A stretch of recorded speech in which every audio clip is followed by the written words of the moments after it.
마태복음 19장, 20장 두 장 가운데 있는 예수님의 100대 말씀 가운데 81 내지 85번 다섯 가지 말씀 한번 정리해 보자 합니다. 19장의 이혼에 관해서 구약적으로는 이혼할 때 이혼 증서를 줘서 내보내면은 이혼할 수 있다 이런 식으로 되어 있는 모양이죠. 근데 그건 하나님의 참뜻이 아니다. 우리 예수님께서는 하나님의 참뜻은 하나님이 짝지어 준 것을 사람이 나눌 수 없다. 이혼하면 안 된다. 단지 이제 배우자가 간음을 했다면은 이혼을 해도 좋다. 그 외에는 이혼하면 안 된다. 그리고 나가서 이혼한 여자와 결혼하는 것도 간음하는 것이다. 그랬을 때 이제 제자들이 그럼 결혼 안 하는 게 낫겠네요. 그러니까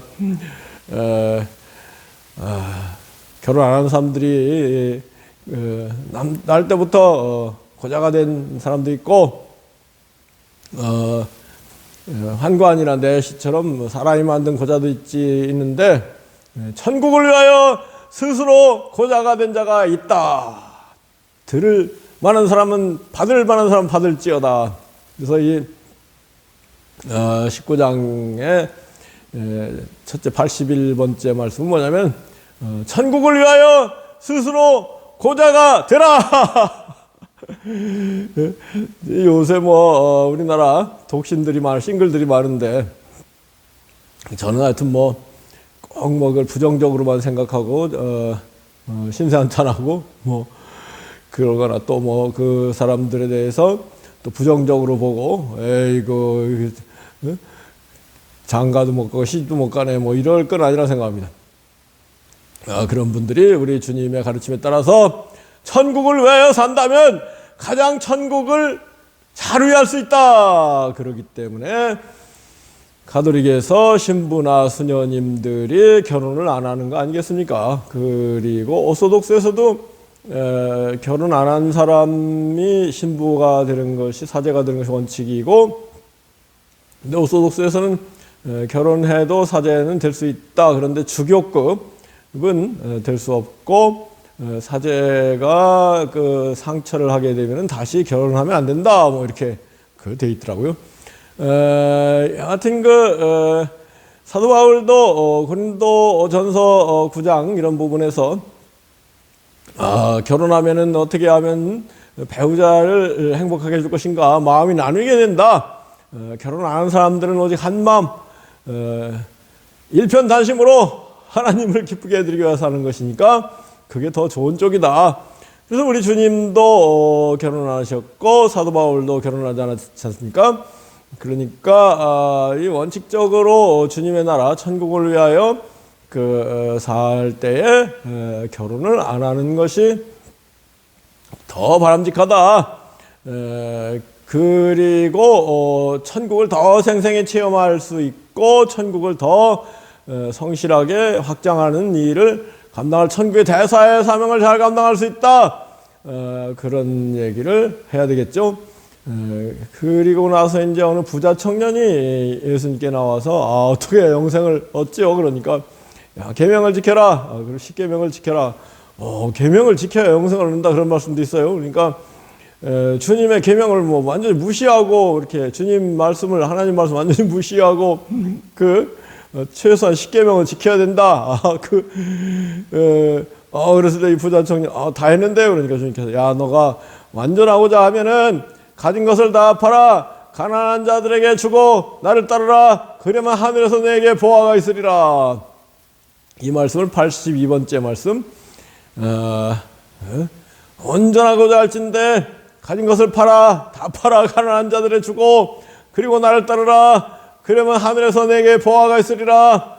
하늘나라의 보화를 쌓으라 그랬는데요. 결국은 재물을 가난한 자들에게 나눠주는 것. 근데 완전하게 되기 위해서는 다 팔아라. 다.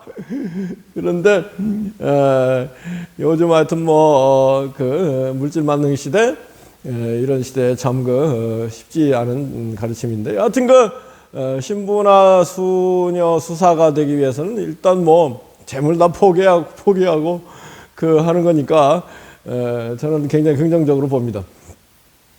그거를 뭐 개신교 사람들이 뭐 미혼 그 결혼을 해봐야 뭐 어쩌고 그건 참 천박한 이론입니다.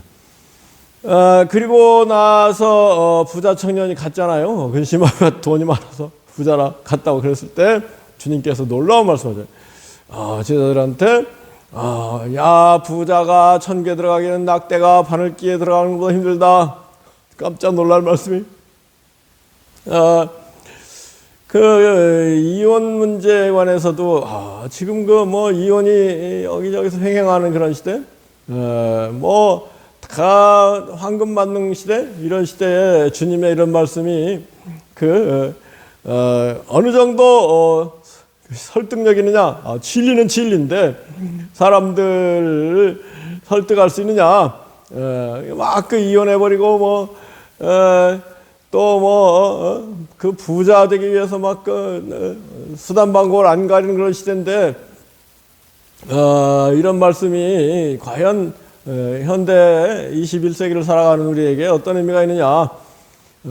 분명합니다. 그 천국의 신령한 축복, 천상의 놀라운 그 영광 존귀 행복을 생생하게 확실하게 풍성하게 강력하게 누리기 위해서는 주님 말씀대로 독신 사도 바울이 그랬죠. 아마 그 때가 단축할 때가 얼마 안 남았으니 이제는 배우자가 있는 사람도 배우자 없는 사람처럼 사는 게 좋다. 돈 많은 사람도 그 돈 뭐 쓸 것처럼 안 사는 게 좋다. 뭐 이런 말을 했잖아요. 그래서 완전히 뭐 이 인간적 세상적인 뭐 기복적인 그런 마인드를 완전히 버리고 오히려 인간적 세상적인 축복이 있다면 그것을 복음을 위해서 가난한 자들에게 나눠주기 위해서 사용할 때에 하늘에 보화가 쌓이고 하늘에 보화가 쌓이면 어떻게 된다고 했어요? 보화가 있는 곳에 내 마음이 있다 그랬으니 우리 마음이 하늘나라에 가게 되고 하늘나라의 놀라운 그 존귀와 영광 행복을 생생히 확실히 풍성히 강력히 누리게 된다. 아멘이죠. 이거를 알아야 됩니다. 그래서 절대로 결혼한 사람들도 자꾸 좀 더 신령한 거룩한 삶을 살기 위해서 노력해야 되고 그 다음에 그 재물에 관해서도 분명히 그 하나님 나라를 위해서 청지기 하나님이 나에게 맡겨주신 재물들이니 청지기로서 그 잘 관리하고 하나님 뜻에 합당하게 사용하고 무엇보다도 이 땅에 가난한 사람들을 돕는데 사용해야 된다는 거 말씀 아니겠습니까? 그러면 81 천국을 위하여 고자 천국 고자 82 가진 것을 다 팔아 가난한 자들에게 주고 나를 따르라. 그러면 하늘에 내게 보화가 있으리라. 다 팔아주라. 그 다음에 부자가 천국 가기는 약대가 바늘기에 들어가도 힘들다. 그 다음에 이제 19장 마지막하고 20장 초반에 나중된 자 먼저 되고 먼저 된 자 나중된다. 남은 먼나 이 말씀을 84번째 말씀으로 정리하고 싶은데요. 이제 주님께서 부자가 천국 가기에는 약대가 바늘기에 들어가면 힘들다 그러니까 막 그 제자들이 그럼 누가 천국 간대요? 다들 부자 되려고 하는데 그럴 때 주님께서 사람으로 할 수 없는 걸 하나님 다 할 수 있다. 약대가 바늘기 들어가는 걸 사람이 할 수 없지만 하나님 그러니까 부자도 하나님께서 천국에 들어가게 하실 수 있다 그런 의미로 받아들이잖아요. 그리고 나서 이제 베드로가 우리는 다 버리고 주님을 따랐습니다. 그랬을 때 주님께서 복이 있다. 너희들 하늘의 영광의 자리를 차지할 것이다. 그런데 나중된 자 먼저 되고 먼저 된 자 나중될 수 있어. 그러니까 늘 나중된 자로서의 그 마음, 나중됐다는 게 뭐예요? 나는 꼴찌입니다. 꼴찌로 들어왔습니다. 이런 꼴찌 의식. 내가 먼저 잘 믿기 시작했는데 이런 마음 가지면 어떻게 된다고요? 꼴찌가 된다는 거예요. 나면 못나. 정말로 우리 주님 앞에 낮추는 마음, 저는 뭐 말째입니다. 말째도 이제 첫째 되고 첫째가 말째 되리라, 그런 말씀이잖아요. 그 사람들이 막 이 세상 부귀영화를 위해서 막 죽어라 달려가는데 스톱 뒤로 돌아 싹 하면은 꼴찌, 세상 부귀영화를 탐하지 않은 사람들이 꼴찌가 1등 되는 거 아니겠어요? 정말로 놀라운 주님의 가르침, 천국의 원리, 역전승의 원리, 이런 것을 우리가 잊지 말아야 될 것입니다. 그리고 나서 이제 20장에 가서 포도원 농부의 비유, 포도원에 이제 포도원 품꾼의 비유, 뭐 아침 6시, 9시, 11시, 3시, 5시에 사람들이 다 일하러 왔는데, 한 데나리온, 마지막 5시에 온 사람, 1시간 일하는 사람도 한 데나리온 주고, 아침 6시부터 저녁 6시까지 하루 종일 일하는 사람도 한 데나리온 주니까 어떻게 됐어요? 처음부터 일하는 사람도 입이 나와가지고, 이거 우리는 더 줄 알았는데요. 그러니까, 야, 내가 너하고 한 데나리온 약속하지 않았느냐? 내가 약속한 그것을 가지고 가라. 그리고 난 주님께서 또 나중된 자 먼저 되고 먼저 된 자 나중된다, 그 말씀하셨거든요. 나중된 사람들한테 먼저 한 데나리온씩 줬잖아요. 여기 관해서는 여하튼 우리 주님께서 주님의 일을 하는 사람들은 조금 나중 일을 시작했어도, 나이가 들어 시작했어도 똑같이 대우하신다.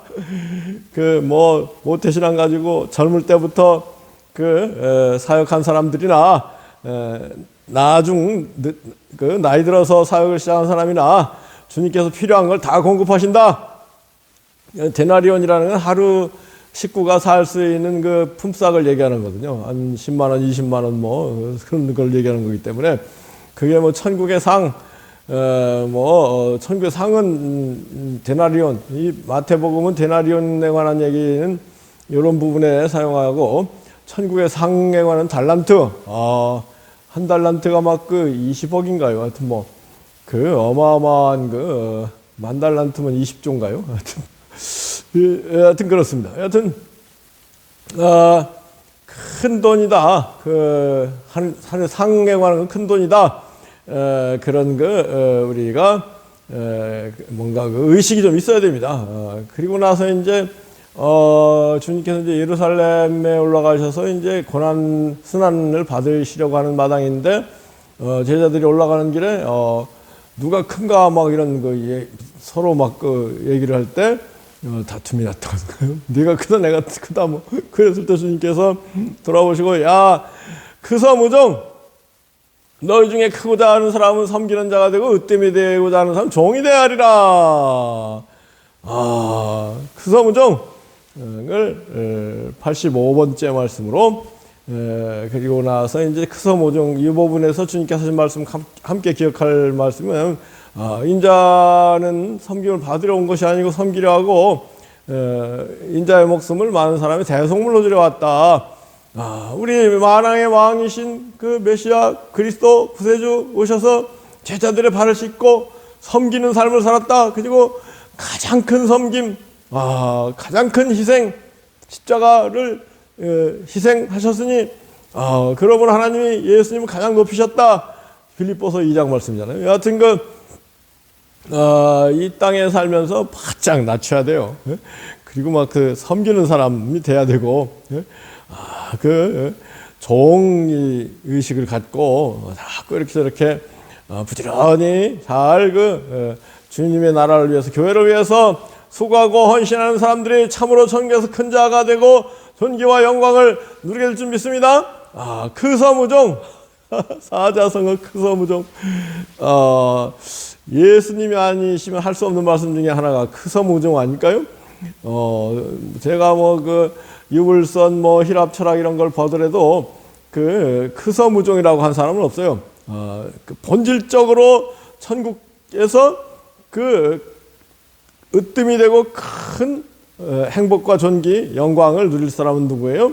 잘 섬기는 사람, 아멘이죠. 종의 도를 잘 가는 사람, 이런 그 놀라운 진리를 마음에 새기고 오늘도 무조건 섬기고 우리 주님도 섬기려 왔다 했으니 우리도 그 주님 믿은 다음에 섬기려고 세상을 살아야 돼요. 아멘이죠.